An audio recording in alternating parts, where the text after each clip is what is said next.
मैं, मेरा समय और मेरा रचना संसार। दोस्तों, मैं वही हूँ जो आप हैं।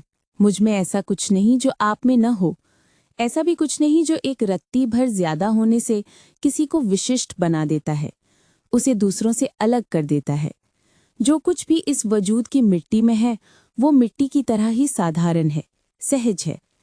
मिट्टी के सांचों में अक्सर एक सादा सी बराबरी होती है, एक बुनियादी यकसापन, एक ही महक और एक सी गंध।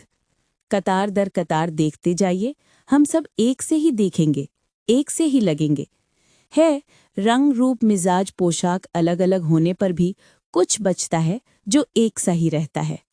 जबान अलग हो, कारोबार और पेशे अलग हों, तो भी कहीं एक समानता इंसान को इंसान की बड़ी बिरादरी से जोड़े रखती है। इंसान की बिरादरी का यही वो पहलू है जो तह दर तह बेशुमार हिस्सों में बंटी होने पर भी उसे कहीं न कहीं एक बिंदु से जोड़े रखता है। इंसान की सूरत और सीरत के अलग रंग और अलग अलग पैमानों के बावजूद लगातार कुछ ऐसा भी जिंदा होता चला जाता है जो सोच और चिंताओं के स्तर पर एक दूसरे से कुछ बांटता है और कुछ साझा करता है। छोटी बड़ी हदबंदियों के बावजूद साहित्य ही वो व्यापक साझेदारी है जिसमें कोई भी अनुभव व्यक्ति की निज की चिंताओं से उभरकर अपने को एक व्यापक संदर्भ से जोड़ता है। लेखक अपनी रचनाओं में जिन लोक तत्वों के मूल स्रोतों द्वारा पाठक को अपनी सोच से जोड़ता है, मूल्यों की पहचान करता है, करवाता है, वहीं से वो रिश्ता जुड़ता है जहां लेखक और पाठक में फर्क नहीं रहता। रचना का सबसे पहला पाठक खुद लेखक ही होता है और रचना का प्रबुद्ध पाठक स्वयं लेखक बन सकने की हैसियत भी रखता है। इसी से लेखक के लिए किसी भी विशिष्टता का दावा करना, उसे ओढ़ना मुझे ठीक नहीं लगता। ये सच है, वो अपने लेखन के लिए अपनों को दूसरों से जोड़ता है। सच ये भी है कि वो दूसरों के माध्यम से ही दोबारा अपने करीब पहुंचता है। लेखक अपनी संवेदना विशेष से अपना अंतरंग टटोलता है, फिर अपने आसपास के परिवेश से कच्चा माल उठाता है और उसे रूपांतरित कर उसे एक नई काया देता है, नई संज्ञा देता है। दुख, दर्द, हर्ष, विषाद, संघर्ष और सपनों को टटोलकर जिनकी गहराइयों से वो कुछ निकाल पाता है, उन्हें ही इस प्राप्ति के बाहर रखकर वो उस श्रेय का अकेला हकदार नहीं हो सकता, नहीं हो जाता। कलम से शब्दबद्ध करने की रचनात्मकता उसे रचनाकार होने का एक छत्र अधिकार दे डालती है, पर क्या वो सचमुच में इसका अधिकारी है? मैं इस बात को शिद्दत से महसूस करती हूँ कि ऐसी आत्मश्लाघा और दर्प भरी मुद्रा पर लेखक को स्वयं अपने ऊपर अंकुश लगाना जरूरी है। सृजन कर सकने के गुमान और कर डालने के बाद वाले जुनून को इकसार कर डालने के लिए। विशिष्टता का दावा करने का कोई दावेदार है तो वो चिंतक है, दार्शनिक है। वो सीमाओं की दुनिया से अलग थलग अपने ज्ञान और आत्मचिंतन के बल पर निसंगता से जीवन और उससे जुड़े मुद्दों पर गौर करता है, विश्लेषण कर किन्हीं नतीजों पर पहुंचता है। लगातार अपनी खोज के संदर्भ से एक तटस्थ दूरी बनाए रखता है, उसे बरकरार रखता है। इससे ठीक विपरीत लेखक के निकट उसके होने की शर्त निसंगता और तटस्थता को अबूर कर बाकायदा तनावों और दबावों में इन्वॉल्व हो जाने को मजबूर करती है। लेखक को अपनी यात्रा कोरे आदर्शों की ढलानों और ऊंचाइयों में ही संपूर्ण नहीं करनी होती। उसका सफ़र ऐन जिंदगी के बीचों बीच होकर गुजरता है। उसकी मंजिल इंसान की जुर्रत और जीवट का लहू है जो निरंतर संघर्षों में बहता है। उसका खुदा इंसान है, वो ही सचमुच में उसका भगवान है। नश्वरता के तहत हम सब मृत्यु की विराट सत्ता की प्रजा हैं। इसी के तेवर से बदलावों से मुखड़े बदलते रहते हैं, मौसम पलटते रहते हैं, नए पुराने हो जाते हैं, शेष हो जाते हैं और फिर दोबारा सब्जे उभर कर नए हो जाते हैं। इस अनंत कड़ी का लेखा जोखा प्रस्तुत करने वाला साहित्य ही है और इसी साहित्य को समर्पित रचनाकार है। रचनाकार ही समय की लीक को अंकित करता है और अनजाने ही उसे व्यापक संदर्भों से जोड़ता भी चला जाता है। जो बीत जाता है, गुजर जाता है, वो लौट कर नहीं आता, फिर भी जो लौटता है वो पुराने की ही पुनरावृत्ति होती है। जब वो दोबारा जिंदा होता है तो या आख्यान बन चुका होता है या इतिहास, अतीत से उभरे किसी पुराने आज का मुखड़ा अगले मोड़ पर पहुंच चुका होता है। बीच में लटके आप कभी आगे से पीछे लौटते हैं, कभी पीछे से आगे। वर्तमान की निगाह से अतीत को टटोलते हैं, गुजर चुकी को तलाशते हैं और अपनी सोच को तत्काल सतह से हटा उसे भूत से जोड़ती है। जो उभरता है वो कभी इतनी दूर लगे कि इतिहास हो उठे, कभी इतना करीब कि आप ठिठक कर आज का ही जायजा लेने लगे, आज की ही झाड़ पोंछ करने लगे। दरअसल इस बीच कुछ घट चुका होता है, वो जालिम हादसा जो हमें चेतावनी देता है कि वक्त इतिहास से बड़ा है। आदमी भी वक्त का ही टुकड़ा है, उसी का पौधा है, उगता है और मौसमों के साथ झड़ जाता है। विगत, आगत और अनागत, इन सबको अपनी सत्ता में संजोए समेटे समय के मस्तक पर निरंतर काल का त्रिशूल सजा रहता है।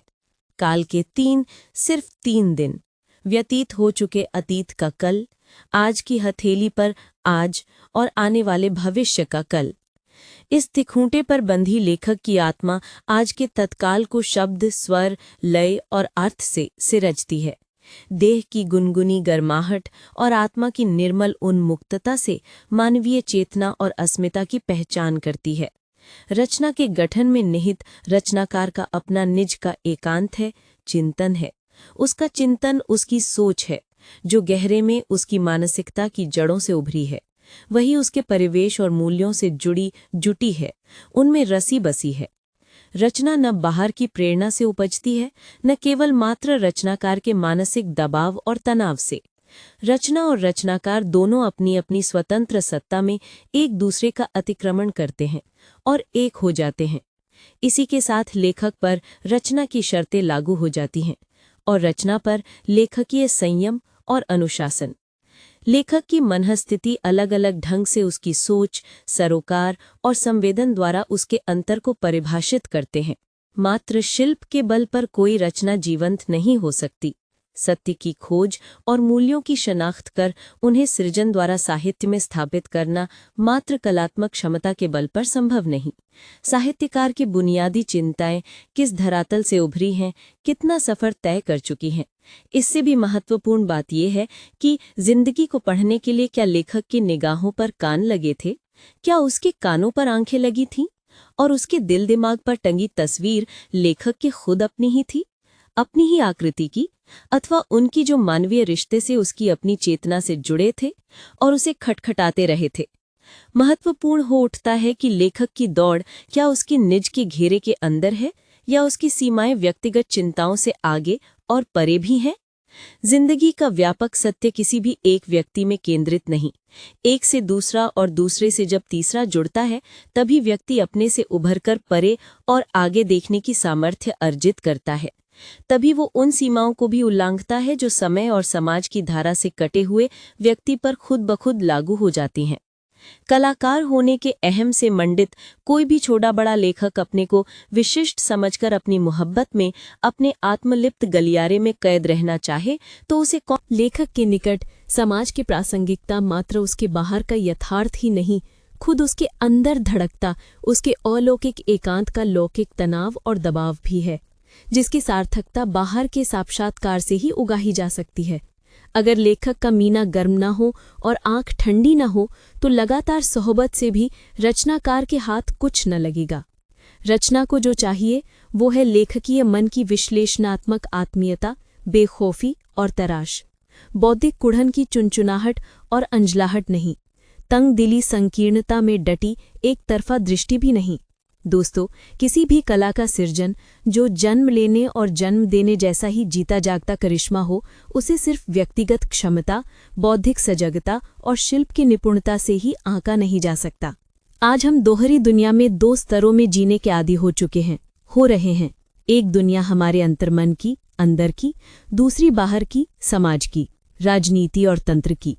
बाहर से अंदर की ओर पलायन और अंदर से बाहर का अलगाव, दोनों के अस्तित्व एक नहीं 2 हैं। आमने सामने से ही इनमें टकराहटें पैदा होती हैं। यहीं और यहीं अर्थपूर्ण हो उठता है ये पहलू कि रचनाकार के आत्मबल का स्रोत कहाँ है, क्या है। क्या वो दोहरेपन के खतरों को जानता है, उन्हें झेलता है, या उन्हें 2 हिस्सों में तय करता है। एक, वे खतरे जो खुद हमारे अंदर सिर उठाते हैं और बाहर की दहशत से बचकर हमारे अंदर का अकेलापन बनते चले जाते हैं। दूसरे, वे जो बाहर की आबो हवा में पलते पनपते हैं और गुस्ताखी में लेखक की तथाकथित विशिष्ट बुद्धिजीवी रूह पर सवार हो जाते हैं। यहीं और यहीं तो लेखक की खसलत, उसका हड्डी संयम और कुछ कर सकने की सामर्थ्य का इम्तिहान हो उठता है। याद रखने वाली एक बात और भी है कि लेखक बेखबरी में ही कहीं गलत हो जाता है, आधा रह जाता है या अपनी सीमाओं को लांघ अपने ही अनुभव से बड़ा हो उठता है। बाहर की विराट ताकतें जो मोह आए व्यक्ति के अस्तित्व के लिए खतरे पैदा करती हैं, उन्हें अपने बाहर रख सिर्फ अजनबीपन का रिश्ता ओढ़कर लेखक आज के इस विद्रूप को और बड़ा और गहरा करता है, जिसमें बहुत कुछ लील जाने की ताकत है। दोस्तों, जब हम यथार्थ को नकारते हैं, कल्पना के बल पर फलांगते हैं, उसे अस्वीकार करते हैं, तो पलटकर अंतर के अछूते अकेलेपन में हमें काल्पनिक, मनमाना, कोमल सतरंगी संसार बनाने लगते हैं। इसे काव्यमयी भाषा में कला का सम्मोहक एकालाप कहते हैं। गहरी आत्मलीन कलम से जब हम स्पर्श और अनुभूति का एक सौंदर्य संसार रचते हैं, तो वो सहसा खुरतेरे यथार्थ से कहीं ज्यादा आत्मीय लगने लगता है। व्यक्ति के उत्पीड़न, शोषण, निर्वासन और अकेलेपन पर कोई भी संवाद अगर बाहर से कटा हुआ है, तो बौद्धिक स्तर पर इन गुत्थियों को सुलझाने के नाम पर आप केवल पलायन का दर्शन ही फैलाएंगे। उसकी कमी कम से कम हमारे यहाँ कभी नहीं रही। हमारा सर्वग्रासी पलायन लगातार आक्रामक तेवर दिखाकर होले से चुक जाता रहा है। कला के नाम पर ये एक तरफा संवाद हमें जीवन की विसंगतियों से दूर कहीं पहुंचा सकेगा, मुझे शक है। लेखक चौकस और चौकन्ना नहीं तो ऐसे प्रभाव या उसकी आत्मा को जकड़ लेंगे या उसे माप देंगे। जो सार्थक नहीं है उससे छुटकारा पाना उतना ही जरूरी है जितना नए को अपनाना। सच तो यह है कि लेखक को एक साथ 1000 रंग और 1000 आंख होना होता है, सुरक्षित रखते हुए उसे जो उसका आंतरिक रंग है, मिजाज है, मौसम है, जो दूर गहरे में उसके स्वभाव में रचा बसा है, वही अपने संवेदन विशेष से रचना द्वारा छूता है, सूंघता है कि तलखी कहाँ है, विरोधी ताकतों की कश्मकश और टकराहट कहाँ है, दर्द और आक्रोश क्यों है, विद्रोह और विसंगतियां असली हैं या मात्र मुखौटे हैं। दरअसल लेखक जो सोचता है, जीता है और लिखता है, वो मूल रूप से उसी का निज का संजोया कमाया हुआ नहीं होता। लेखक के अनजाने ही एक परंपरा, एक जीवन शैली, अंदर बाहर की एक दुनिया उसे घेरे रहती है। लेखक होने के नाते उसकी चिंताएं सरोकार दोनों स्तरों पर जुड़ी हैं, जुड़ी रहनी चाहिए। कोई भी जागरूक बुद्धिजीवी क्या इस प्रक्रिया को नकार देगा? अपने एकांत के तीर्थ स्थलों पर ही अहम की धुनी रचाए रहेगा? अंदर और बाहर के इस व्यवहार व्यापार से दूर हर लेखक के वजूद में एक आजाद बेखौफ टुकड़ा मस्ती में पनपता रहता है। यही अपनी अनोखी लापरवाही में लेखक को तनावों में संतुलन देता है, विपरीत दिशाओं से उमड़ती घुमड़ती धाराओं के लिए सेतु का सा जुगाड़ करता है। सूफी संत राबिया से जुड़ी एक रवायत पेश करती हूँ। राबिया एक दिन इस आलम में घर से निकली कि उनके एक हाथ में अंगारों का बर्तन, दूसरे में पानी भरा कूजा। देखने वालों ने हैरानी से पूछा, आग और पानी साथ साथ कहाँ लिए जाती है? राबिया ने जवाब दिया, आग से जन्नत को जला देना चाहती हूँ और पानी से दोज़ख की आग बुझा देना चाहती हूँ, ताकि दोनों खत्म हो जाएं और लोग खुदा की इबादत सिर्फ खुदा के लिए ही करें, न जन्नत के लालच से करें और न दोज़ख के खौफ से। साहित्य के संदर्भ में लेखक को अपनी आत्मा में उगे जन्नत और दोज़ख, स्वर्ग और नर्क दोनों को एक दूसरे के करीब लाना है, साक्षात्कार करवाना है, उनका आमना सामना करवाना है।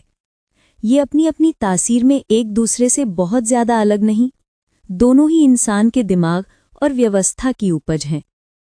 आसपास फैले भयावह यथार्थ में दोनों ही हमारी जिंदगी को घेरे हुए हैं। इन्हीं दो गिरोहों के नाम पर दो खेमे गाड़े रखना साहित्यकार के हक में नहीं। साहित्य किन्हीं भी खेमों से बड़ा है। वो विरोधों पर नहीं, मतलब के छोटे बड़े समझौतों पर भी नहीं, वो जिंदगी की व्यापक साझेदारी पर खड़ा है। इसी की आस्थाओं और चिंताओं पर साहित्यकार को समर्पित होना होगा।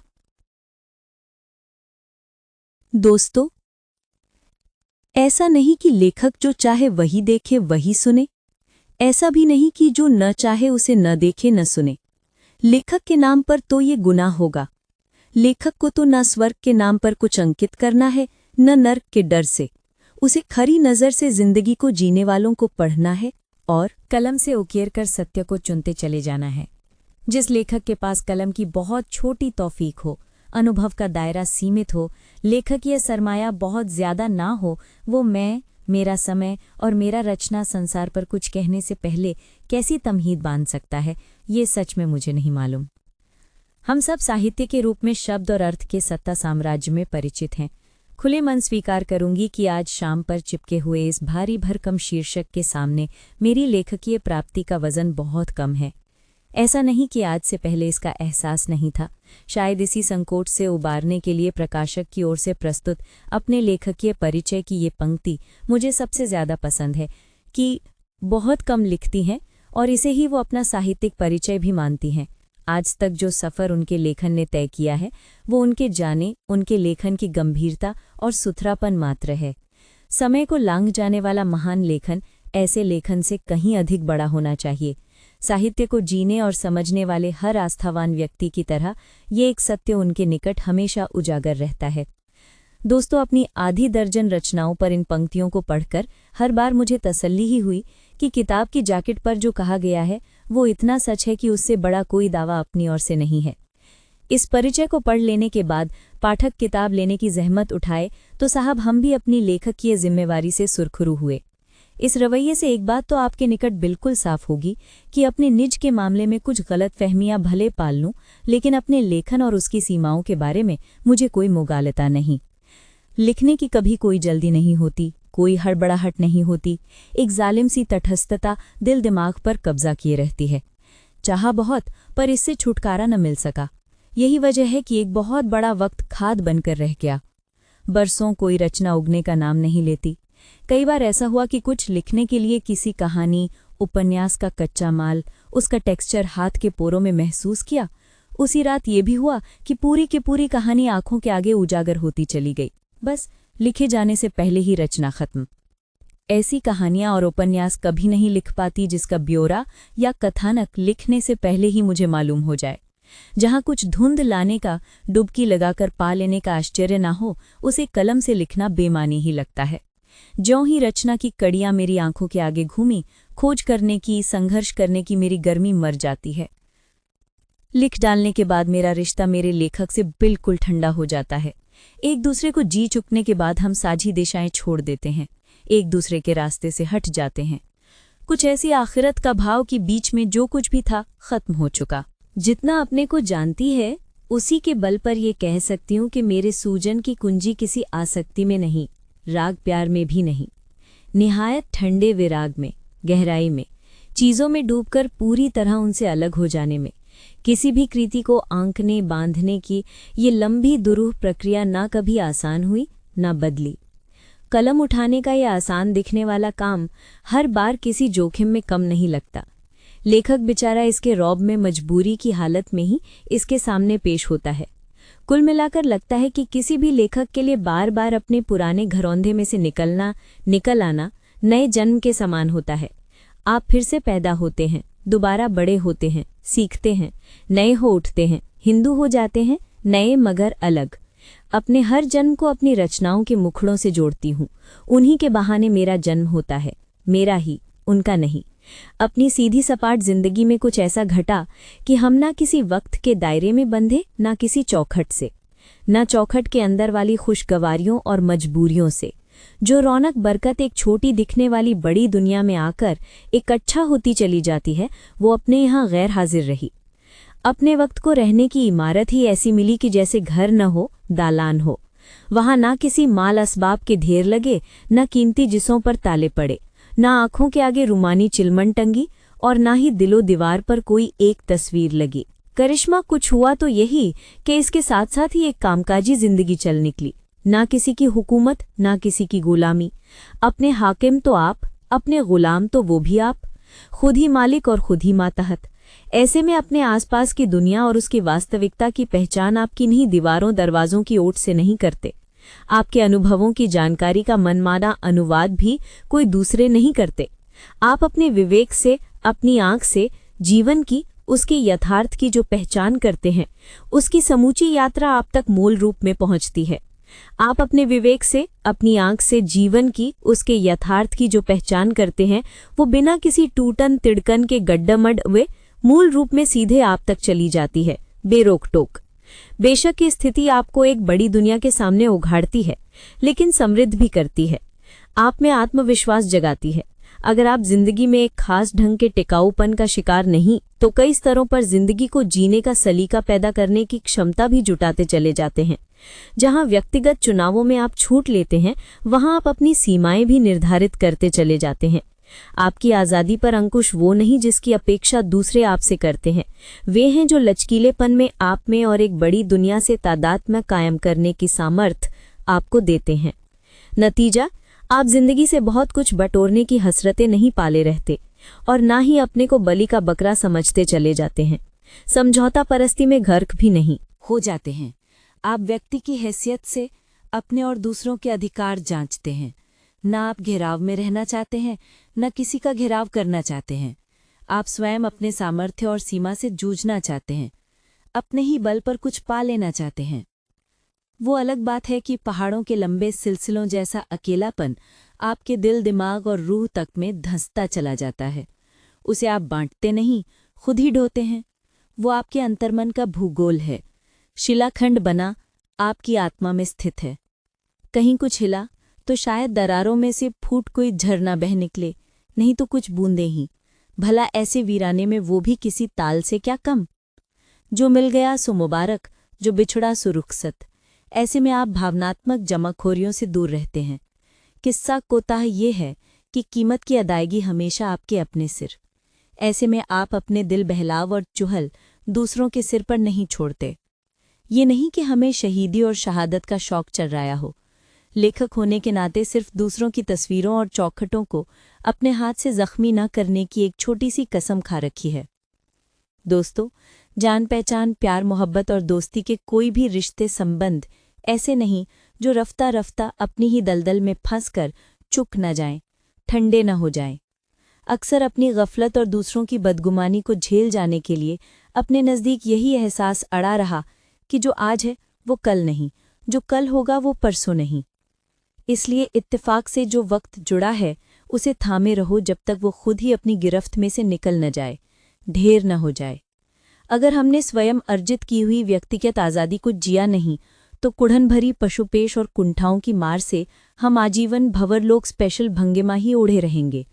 अपने धुले धुलाए उजले कपड़ों को बचाने के लिए आप अपने ही दिल को चिथड़ों में लपेट किसी कूड़े के ढेर में छिपा देंगे और फिर निहायत भूलेपन से उसे दूसरों की अंटी में ढूंढते रहेंगे। व्यक्तिगत स्वतंत्रता केवल यौन स्वतंत्रता ही नहीं है, इसकी सीमाएं बहुत बड़ी हैं। विपरीत टेक पर आप सामाजिक मान्यताओं में सजे धजे मर्यादा में लैस होकर भी वस्त्रहीन दिख सकते हैं।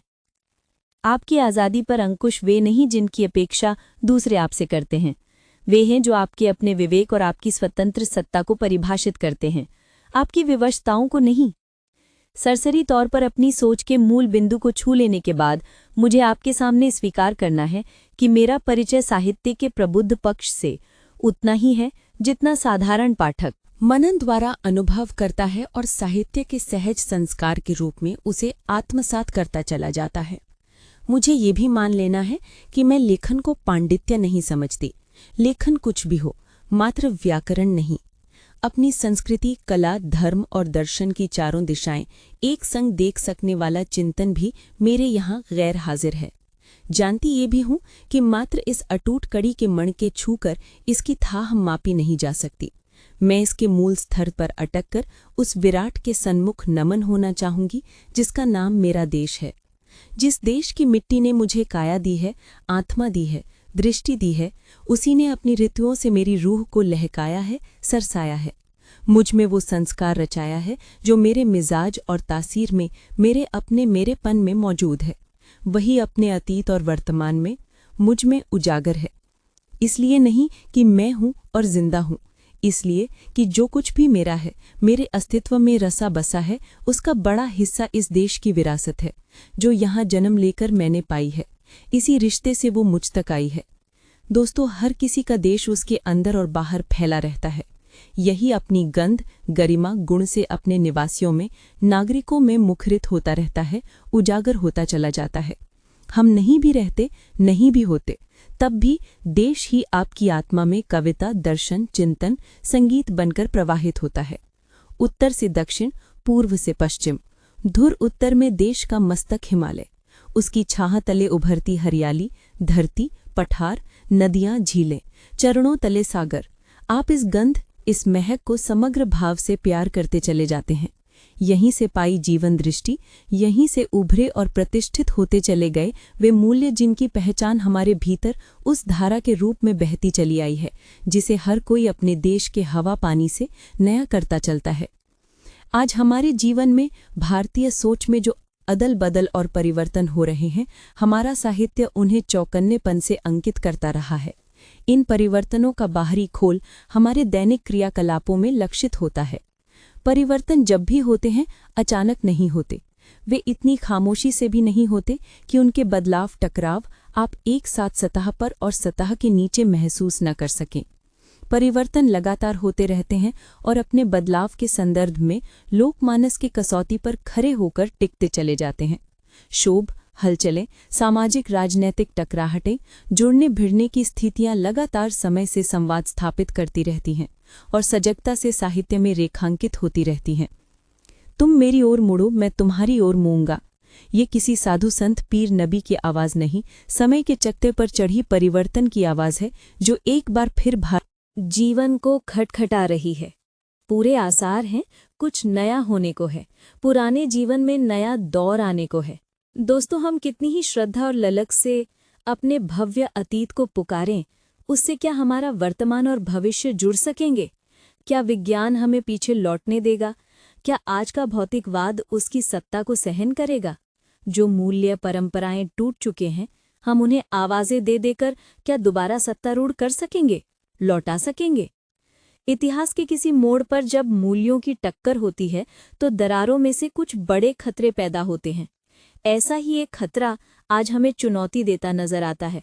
परेशानी होती है ये सोचकर कि जहां हमारे चित्तन ने विराट को, असीम को छू लेने की जुर्रत की, वहां हमारी संकीर्ण वर्ण व्यवस्था 1000 साल तक बेखौफ पनपती चली गई, हमारी ही सरजमी पर, हमारी ही आंखों के सामने।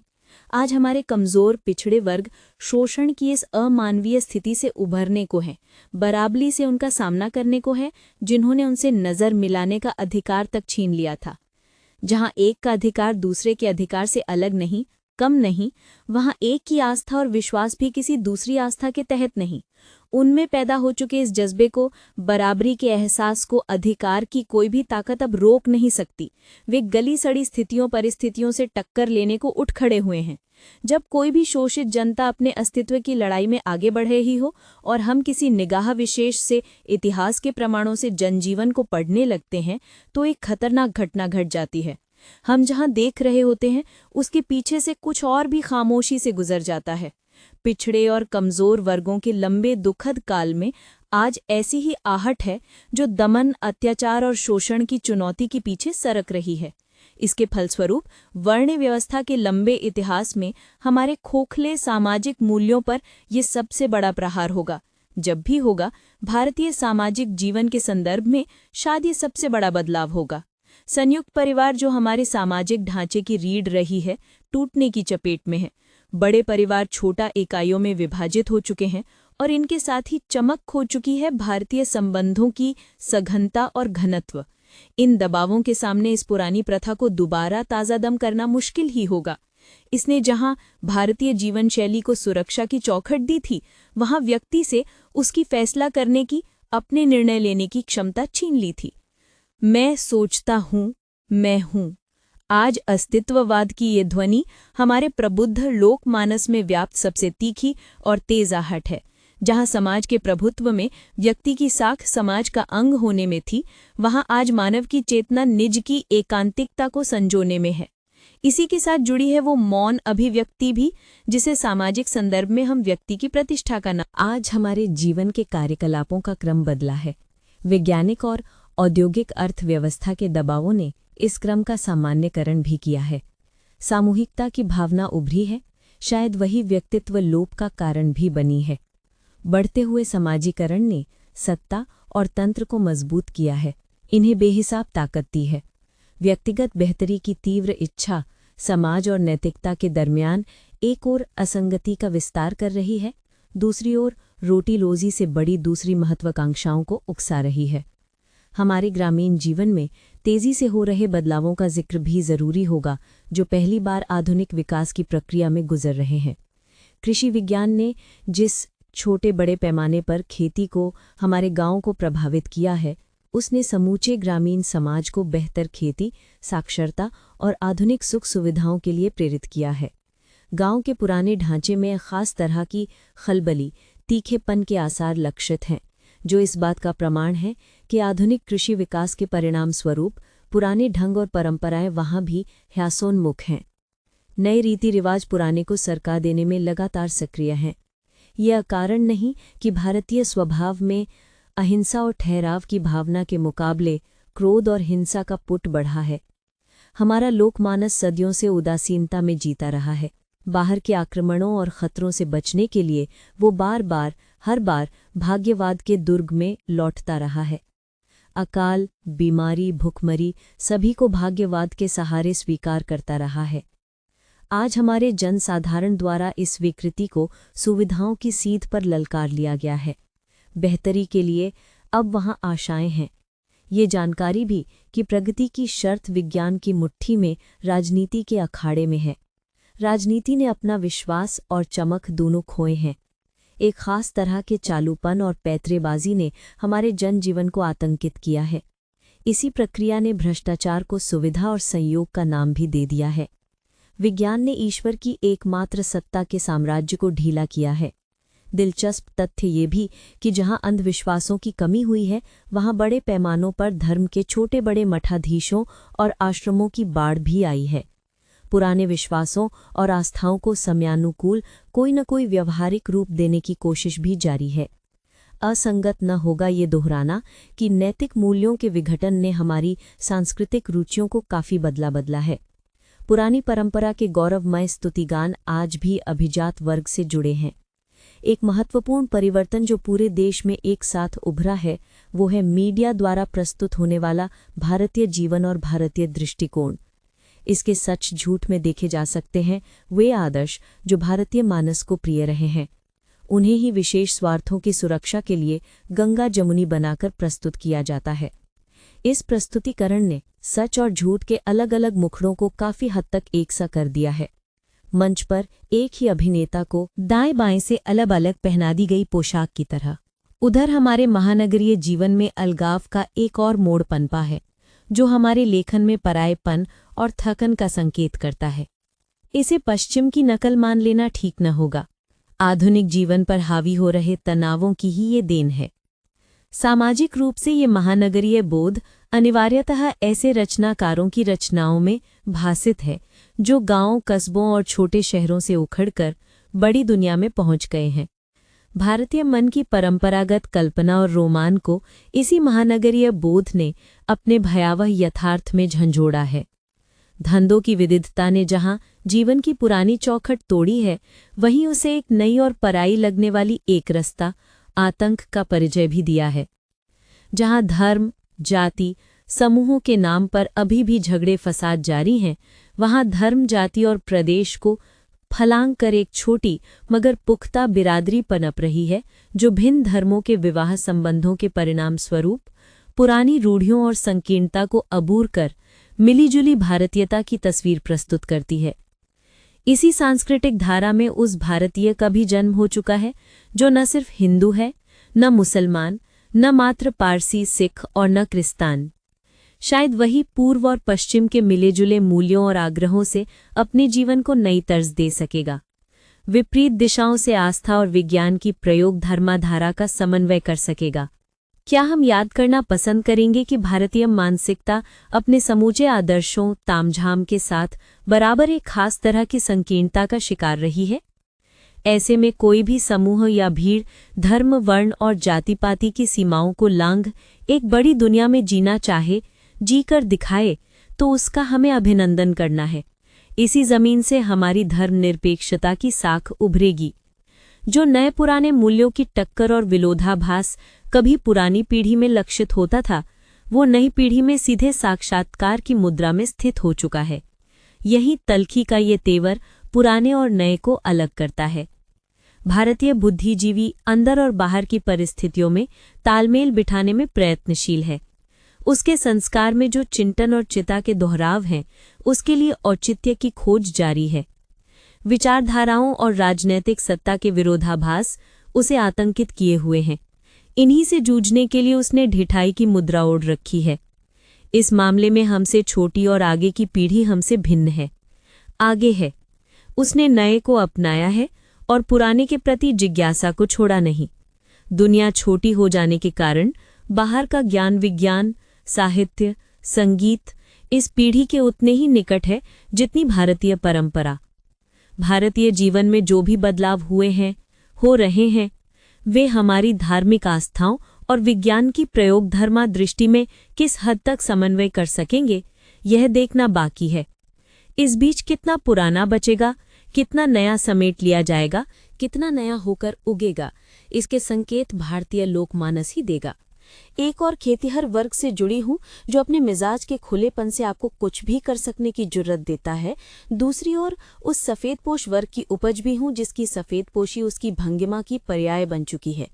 खुले दिल स्वीकार करना चाहूंगी कि इस वर्ग का तथाकथित व्यवहार, साज संवार और उनकी नीचे पलती कुंठाओं से कहीं गहरी और पुख्ता मान्यताओं को मैंने इसी ढांचे में जिया है और आत्मसात किया है। इसी वर्ग की कोर से तंगी एक खास तरह की सुथरी व्यवस्था और संयम को भी जाना है जिसका सीधा संबंध पैसे की बहुतायत से नहीं।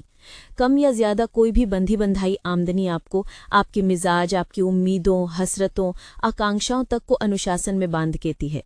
यहाँ तक कि नदीदेपन से अपना दिल ललचाने और तरसाने की भी इजाजत वहां नहीं दी जाती। जो मौजूद है उसका अक्लमंदी से इस्तेमाल करो, जो है नहीं उसका इंतजार करो। इंतजार कितना भी लंबा हो करते रहिए, बस थकिए नहीं। इस पर भी कोई सूरत ना निकले तो खामोश रहिए। सच तो ये है कि इस चौखट में रौनक रुपए पैसे की नहीं, सोचकर अक्लमंदी से जमाई हुई सुविधाओं और सलीकों की ही है। आपको गलतफहमी ना हो जाए, सोच इतनी भी नहीं कि आदमी फिक्र में ही दुबला जाए, बस कायदे करीने से सोच इतनी कि वो बेफिक्र ना हो जाए। कुछ ना कुछ जेब का दर्द पलता ही रहना चाहिए ताकि हजरत सफेदपोश नीचे की सीढ़ी पर मजबूती से पैर टिकाए रहें और ऊपर की सीढ़ी पर निगाह से ख्वाबों की ओर टकटकी बांधे रहें। सीधा साधा हिसाब इतना हो कि पांव तले अपनी रोजमर्रा की असलियतें बरकरार रहें और ऊपर माथे की सीध ऊंचे उठने के ख्वाब भी। दोस्तों, इस वर्ग के रखरखाव में अपना बचपन बीता वो आज के हिसाब से भी समकालीन ही लगता है। पूछे भला क्यों? वो यूं कि पांव तले की सीढ़ी आज भी वही है और ऊपर की ओर निगाहें भी वही। घर के खुले लचकीले अनुशासन ने जहां हमें खुलने पनपने का मौका दिया, वहां इसकी कड़ी व्यवस्था ने हमारे चुनावों को भी तय किया। उन दिनों हमारी खरीद नंबर 1 थी किताबें और नंबर 2 स्टेशनरी। दोनों आज भी अपने पुराने निशान पर कायम है। एक ही छोटी सी तब्दीली हुई है, अब स्टेशनरी नंबर 1 और किताबें नंबर 2 पर हैं। जैसे जैसे हम भाई बहन बड़े होते गए, रुचि के मुताबिक अपनी अपनी पसंद की किताबों के नजदीक पहुंचते गए। हमारी पसंद को मोड़ देने वाली थी रात के खाने के बाद वाली बैठकें, जिसमें हमें एक से एक किताबें पढ़कर सुनाई जाती। यही हमारा साहित्य से पहला परिचय था। वो गहरा था और खरा था। 9 बजे हमारे कमरे की बत्ती बुझा दी जाती, बीच के दरवाजे का पर्दा उठा दिया जाता और अपने अपने बिस्तर में लेटे हम पिताजी की गहरी गूंजती आवाज का इंतजार करते। सामने के जगमग जगमग कमरे से छनकर हल्की रोशनी हमारे बिछौनों पर आ बिछती और हम चाव से, उझा से, कभी भरी आंखों से शब्दों के अर्थ बीनते चले जाते। फूर वालों की सैर, गुलिस्तां बोस्ता, आनंद मठ, दुर्गादास राठौर, बंदा बिरागी, बंकिम, प्रेमचंद, सुदर्शन। सुनते सुनते किताबें स्वयं सरक कर पास आने लगीं और एक बड़ी दुनिया हमारे छोटे दिमागों में शोर मचाने लगी। अजीब लगता है ये सोचकर कि आज एक जमाने के बाद भी बचपन की उन रातों में जो हमारे लिए समा बांधा गया था, क्यों कर हुआ कि वो आज भी बदला नहीं। हम बेझिझक अपनी मुनासिब मांग हमेशा बड़ों के आगे रख सकते थे। सही तर्क देने पर मनचाहा फैसला भी पा लिया करते थे। जब कभी इससे उल्टा होता तो हम डटकर अपनी दलीलें देते। ये एक तरह से हमारी हिम्मत और काबिलियत का इम्तिहान ही होता। घर के व्यवहारिक अनुशासन के तहत किसी भी किस्म का जाहिरा लाड़-चाव कभी न दिखता। हमें न उसकी इंतजार होती, न उसकी चाह ही। गलती की छूट नहीं थी और कुछ सही कर डालने का इनाम नहीं था। घर में हिंदी, उर्दू, अंग्रेजी की किताबों की कमी नहीं थी। साल भर के उपहार अक्सर हमें आर्य समाज के जलसों के बुक स्टॉलों से मिलते। वो सही अर्थों में हमारे लिए किताबों का जश्न होता। अपने यहाँ किसी भी तरह के पूजा, अनुष्ठान, व्रत, जप सब गैर हाजिर थे। आर्य समाजियों की तरह न मूर्ति पूजा की खिल्ली उड़ाई जाती, न ही देवी देवताओं के नाम पर कोई तवज्जो ही दी जाती। रखरखाव में विदेशी प्रभाव के बावजूद दिल्ली शिमला की देसी बिरादरी का सभ्याचार और परिष्कार अपना ही रंग ढंग लिए था। शाम को बच्चे सुथरे हों माल पर घूमने जाते। हफ्ते में एक बार डेविको या बेंजर से चॉकलेट पाते। रात को गर्म पानी से गुस्ल करते। सुबह बड़ों को प्रणाम करते और सोने से पहले गुड नाइट। हर शनिचर को हम सब बहन भाइयों को ओलिव ऑयल पीना होता। अपने अपने मोजे धोने होते और एक दूसरे के जूते पॉलिश करने पड़ते। शिमला में हर इतवार पिछले इतवार की तरह होता। मॉल रोड विदेशी सेंट से महकती रहती। हाईलैंडर बैंड सुनने देखने को भीड़ रिज पर जुटी रहती। रिज का बैंड स्टैंड गोरे बच्चों से भरा होता तो देसी भीड़ नीचे फैली होती। गिरजा मैदान की कियारियों में फूलों के मुखड़े गोरे बच्चों की तरह इतरा इतरा जाते। हुकूमत और रियाया अलग अलग हिस्सों में बटी रहती, गोरे और काले, देसी और विदेशी। पहाड़ों की चमकती धूप छांव में शिमला के दो हिस्से अलग रहते और अलग ही दिखते। इस वातावरण के हम अभिन्न अंग थे। अजीब गौरव भरी भावना अपने देश के लिए जोश से भरती और साथ ही साथ अंग्रेजों का गुलाम होने की विवशता भी जो हमारी सुख सुविधाओं से जुड़ी थी। हाईलैंडर बैंड को सुनते सुनते न जाने कितने ही बड़े बच्चे ख्यालों ही ख्यालों में उन पर बम फेंकते, दांत पीसते। खुफिया पुलिस का पहचानना बच्चों के लिए सबसे ज्यादा दिलचस्प शगल था। देसी बच्चे अपने अपने घरों में देश प्रेम की कहानियां सुनते, बहादुरी के नाम पर जोश से भर जाते। सोने से पहले सयाने खबरदार करते, याद रखो ये बातें बाहर करने की नहीं, हम अभी गुलाम हैं। उन दिनों की याद में गांधी जी की प्रार्थना सभा का जिक्र करूंगी। गांधी जी छोटे शिमले में ठहरे थे। सेक्रेटेरिएट में काम करने वाले करीब सभी हिंदुस्तानी अपने परिवारों के साथ उस शाम वहां मौजूद थे। उन दिनों ये कम जुर्रत की बात नहीं थी। प्रार्थना के बाद गांधी जी ने उस भीड़ की कपड़ों की नुमाइश पर नाखुशी जाहिर की। वहां से लौटते हुए पूरी भीड़ परेशान थी। क्या गांधी जी नहीं जानते कि सरकारी मुलाजिम खादी के कपड़े नहीं पहन सकते? बच्चों की शिकायत थी, उन्हें क्यों प्रार्थना सभा में खादी के कपड़ों में नहीं ले जाया गया? हमें समझा दिया गया ये जरूरी नहीं था, इसलिए कि हम हर रोज खादी नहीं पहनते। सिर्फ प्रार्थना सभा में दिखाने को पहनना या पहनाना दिखावा भर ही होता। गलत होता, झूठ होता। ऐसे वक्तों में हमारी अपनी पहचान अपने आसपास फैले बाहर से जुड़ती रही, फैलती रही। विश्वास करने के कारण मौजूद है कि हम भी सिकुड़े नहीं, पनपे। कुछ खरा और बड़ा था जो हमें सिखाया जा रहा था, जो हमारे रास्ते में बराबर चला आ रहा था। वो हमारे रहन सहन का परिष्कार नहीं था, गलत और सही में किया जाने वाला फर्क था। उन दिनों हमारे जीवन में दिलचस्पियों और अनोखेपन की कोई कमी नहीं थी। जैसे ही दिल्ली शिमला मूव के लिए तारीखें निकलती, हम लोग गांव जाने के लिए तैयार होने लगते। हमारे बचपन का संसार काल्पनिक मनगढ़ंत कहानियों का संसार नहीं था। वो शहर और गांव के अलग अलग रंग रूप गंध से भरपूर था। जैसे ही गांव की मुंडेरें दिखती, पहाड़ों के मुखड़े दूर पड़ जाते। देहात की धुरी पर टिकते ही सब कुछ सहज हो जाता, हमेशा का सा हो जाता। सुबह सुबह खेत जाते, दरिया नहाते, पानी भरे घड़े उठाने की होड़ लगती।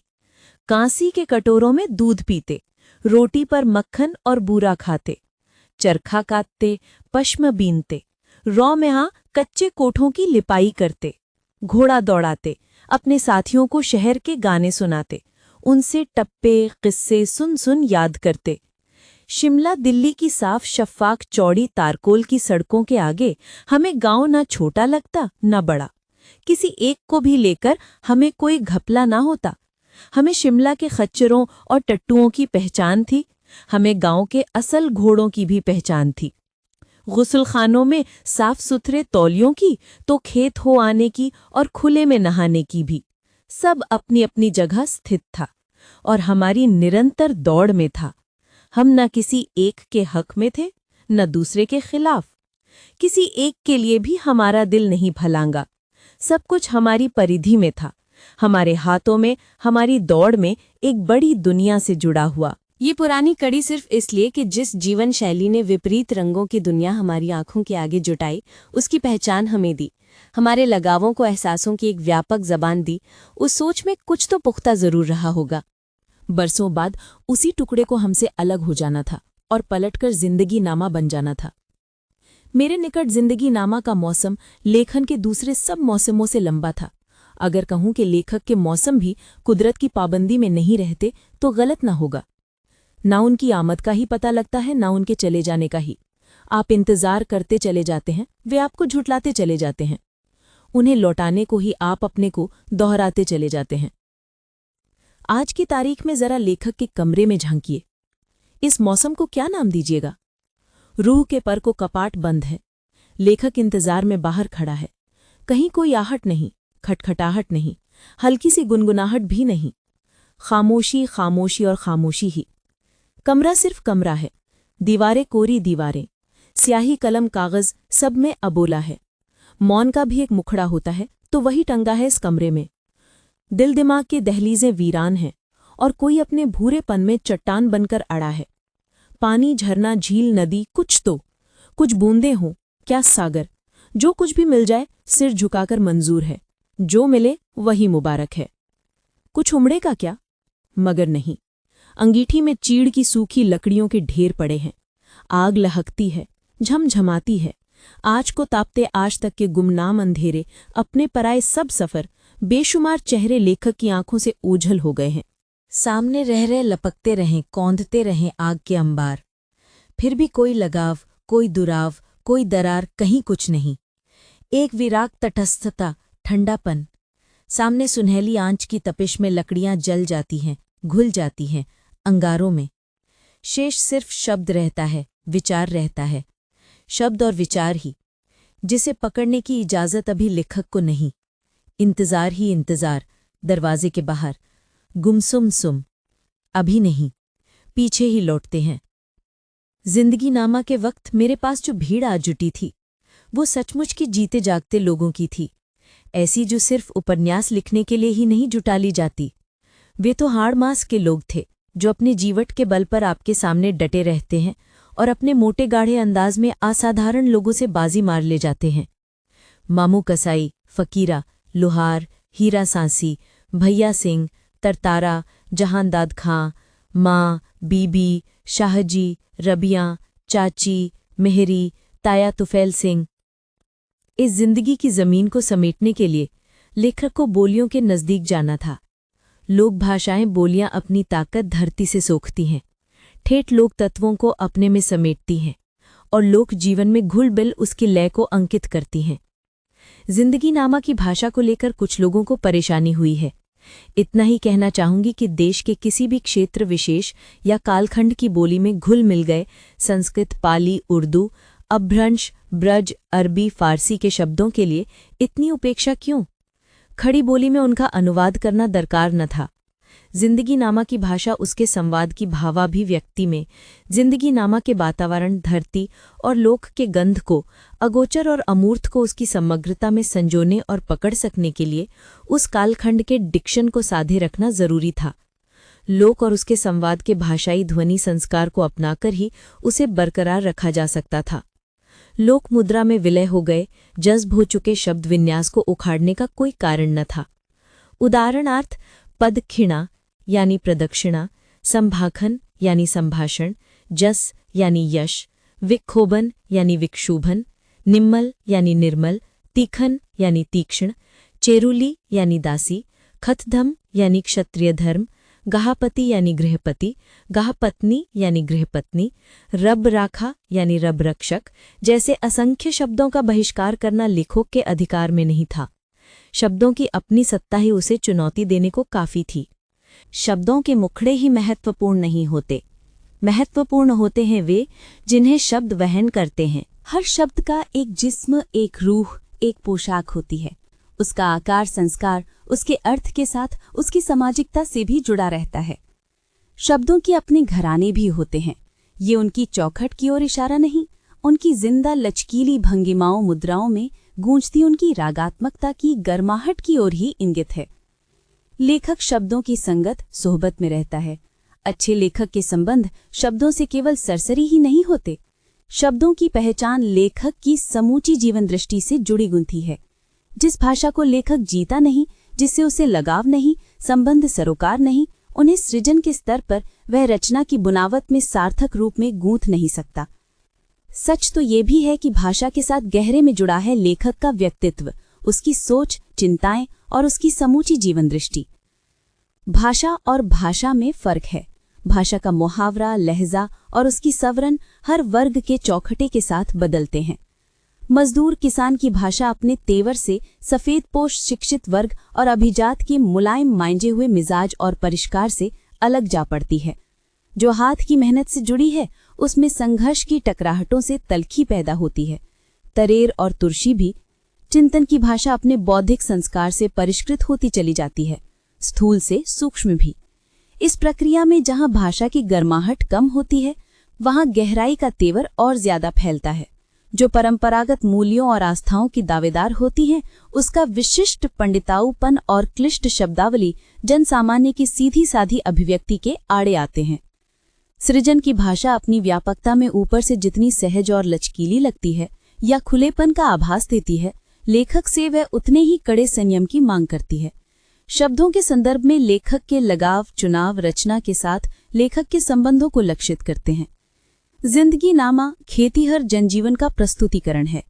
उसके खुरदरे संवाद की सलवटें निकाल उस पर शहराती या कस्बाई मुहावरे की तह बिठाना लेखक की यह हिमाकत ही होती है।